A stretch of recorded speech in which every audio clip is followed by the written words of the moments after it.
हम विकसित भारत 2047 के लक्ष्य की ओर समावेशी और सतत विकास की अपनी तेज गति वाली यात्रा जारी रखेंगे। आत्मनिर्भरता की ओर भारत आत्मविश्वास के साथ बढ़ रहा है। धन्यवाद। सर, आपकी अनुमति हो? सर, मैं अंग्रेजी में भी पढ़ना चाहता हूँ। ना एक में हो जाता। शून्यकाल बैठना चाहते हो, शून्यकाल करना चाहते हो, बैठिए। चला शून्यकाल। श्री वीके श्रीकंदन,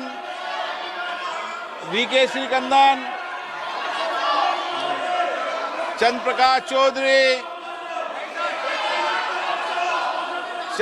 चौधरी, रामवीर सिंह विधुड़ी,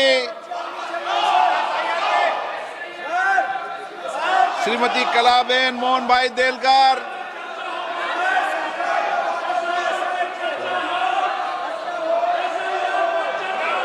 शून्यकाल नहीं करना चाहते आप? मान्य सदस्य नहीं बोलना चाहते? बोलना चाहते हो? सदन में चर्चा करना चाहते हो या नारेबाजी करना चाहते हो?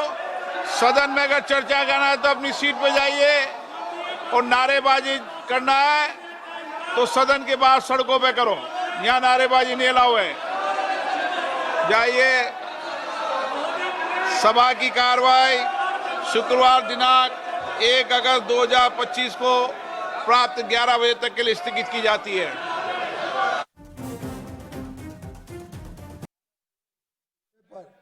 दिए गए वक्तव्य के बारे में अवगत कराना चाहता हूं।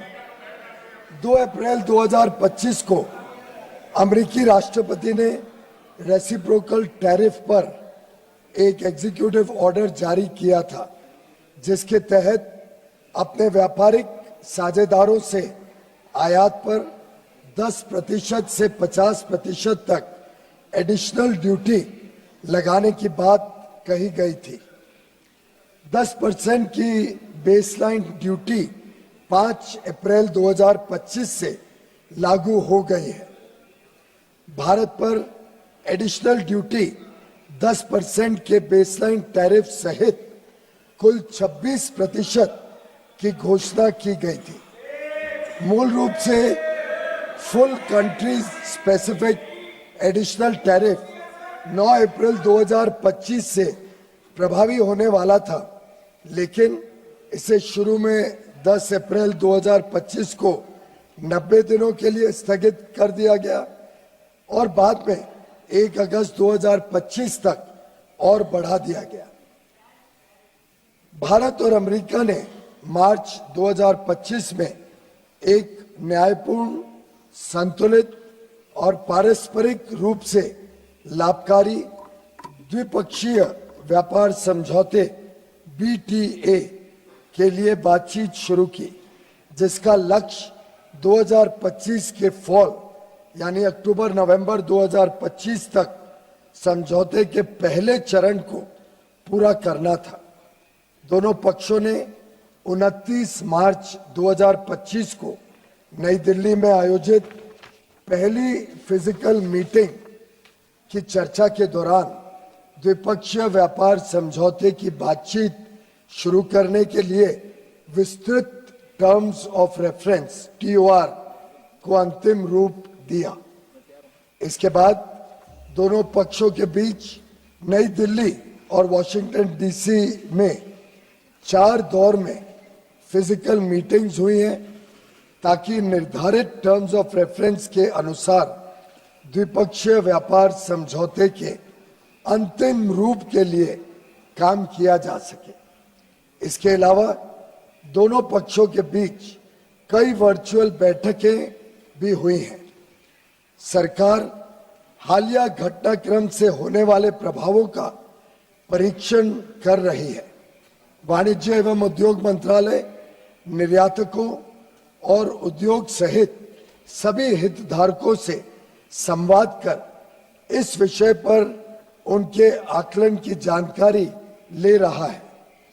सरकार हमारे किसानों, श्रमिकों, एंटरप्रेन्योर्स, उद्यमी, निर्यातकों, सूक्ष्म, लघु और मध्यम उद्योगों और उद्योग जगत के सभी हितधारकों के कल्याण की रक्षा और संवर्धन को सर्वोच्च महत्व देती है।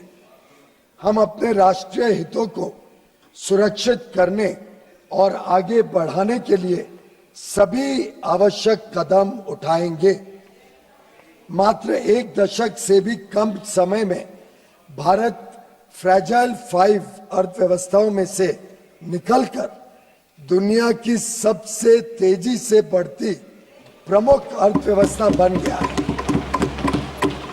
हम अपने रिफॉर्म्स और अपने किसानों, एमएसएमई और उद्यमियों की कड़ी मेहनत के बल पर 11वीं सबसे बड़ी अर्थव्यवस्था से शीर्ष 5 अर्थव्यवस्थाओं में से एक बन गए हैं। यह भी अपेक्षित है कि हम कुछ ही वर्षों में तीसरी सबसे बड़ी अर्थव्यवस्था बन जाएंगे। आज अंतर्राष्ट्रीय संस्थाएं और अर्थशास्त्री भारत को वैश्विक अर्थव्यवस्था में एक ब्राइट स्पॉट के रूप में देखते हैं। भारत वैश्विक विकास में लगभग 16% का योगदान दे रहा है।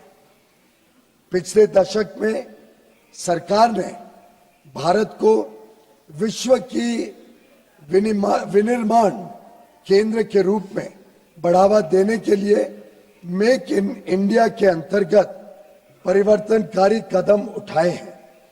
भारत की युवक, कुशल एवं प्रतिभाशाली वर्कफोर्स भारतीय उद्योग की इनोवेशन और प्रतिस्पर्धा की क्षमता को निरंतर मजबूत कर रही है।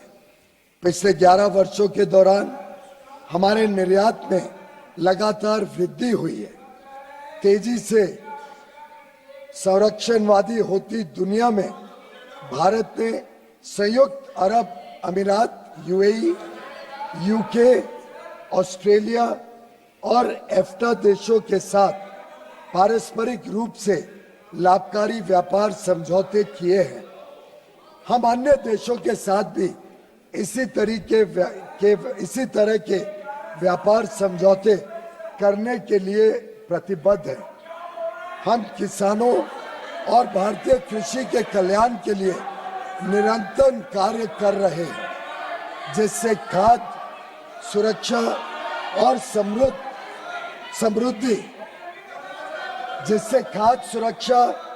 समृद्धि सुनिश्चित की जा सके। सरकार को विश्वास है कि हम विकसित भारत 2047 के लक्ष्य की ओर समावेशी और सतत विकास की अपनी तेज गति वाली यात्रा जारी रखेंगे।